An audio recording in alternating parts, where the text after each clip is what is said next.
What is SME? SME stands for Small and Medium Enterprise. Malaysian SME's definition undertaken at SME Corporation Malaysia and has neo definition at Bank Negara Malaysia.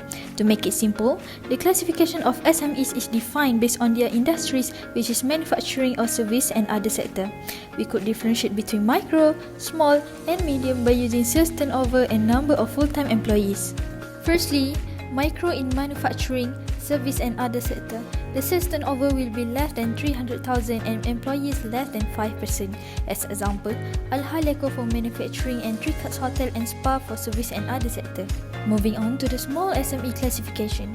In the manufacturing sector, a small SME has a sales turnover of less than 50 million or fewer than 75 employees, and for the service and other sectors, the sales turnover will be less than 3 million or fewer than 30 employees. As example, we have Suka Dessert for manufacturing and Haidina Enterprise for service and other sectors. Next, we have medium SME classification. The sales turnover is less than 50 million or it has fewer than 200 employees. For the service and other sectors, the sales turnover will be less than 20 million or fewer than 75 employees. As example, we have EcoPlus SDM PhD for manufacturing and Clear Clinic for service and other sector. To qualify as an SME in Malaysia, the company must be registered with the SSM or other equivalent bodies. The business that exceeds this criteria for 2 consecutive years is no longer considered as an SME. Exclusion from SME definition include multinational corporation, government-linked company and others. Now, we are going to dive into the article from Age titled Solutions SMEs Facing Economic Headwinds in Turbulent Times, which it talks about a critical topic impacting the backbone of Malaysia's economy. There are challenges currently faced by Malaysian SMEs. These are the key points from the article. The major issue is rising costs because of inflation.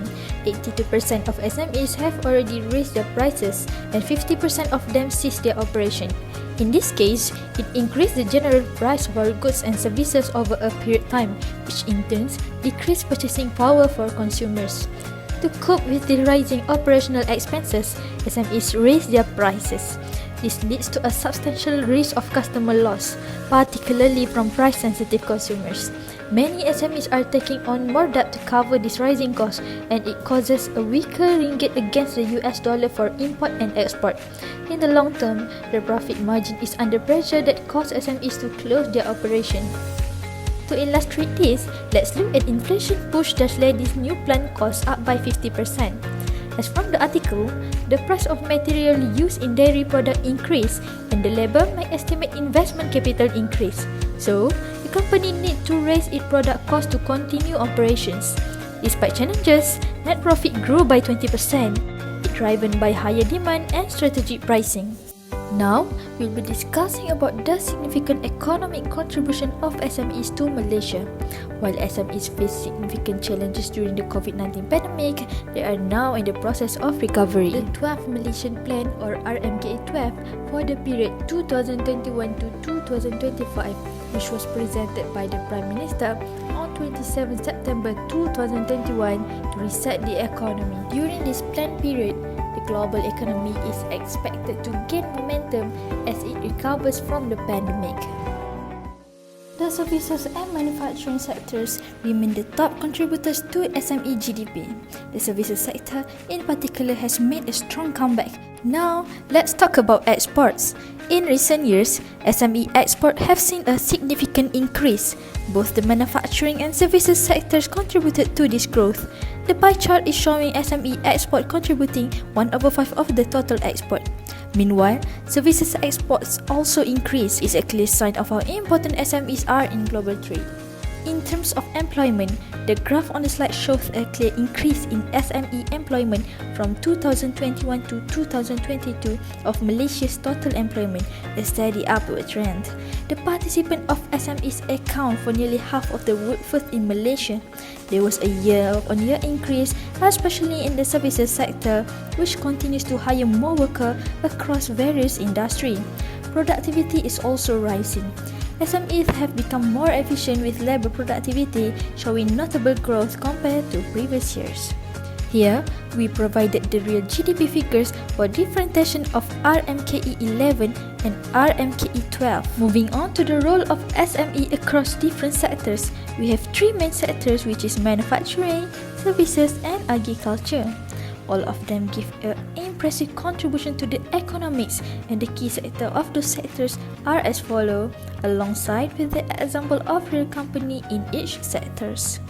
Now, let's start discussing about the crucial government support measures available for SMEs in Malaysia.